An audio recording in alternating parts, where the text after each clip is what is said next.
Assalamualaikum warahmatullahi wabarakatuh. Perkenalkan, nama saya Marsha Salsabila Lutfia, mahasiswa Ilmu Komunikasi Universitas Muhammadiyah Yogyakarta, peserta mata kuliah Metode Penelitian Komunikasi Kualitatif tahun 2024.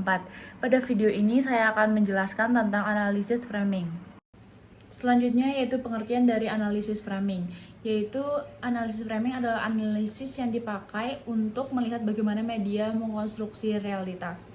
Analisis framing juga dipakai untuk melihat bagaimana peristiwa dipahami dan dibingkai oleh media. Pada dasarnya, framing adalah metode untuk melihat cara bercerita media atas peristiwa.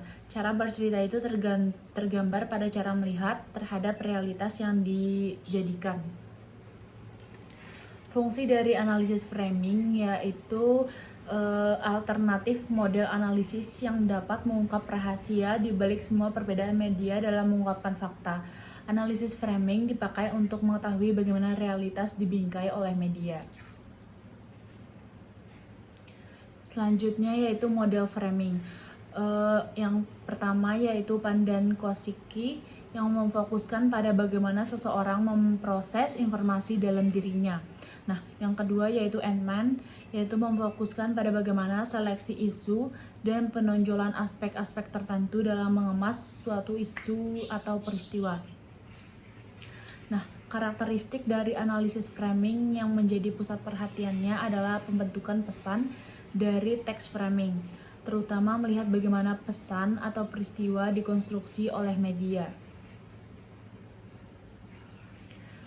Penggunaan analisis framing. Penggunaan analisis framing dapat digunakan untuk melihat konteks sosial budaya suatu wacana, khususnya hubungan antara berita dan ideologi.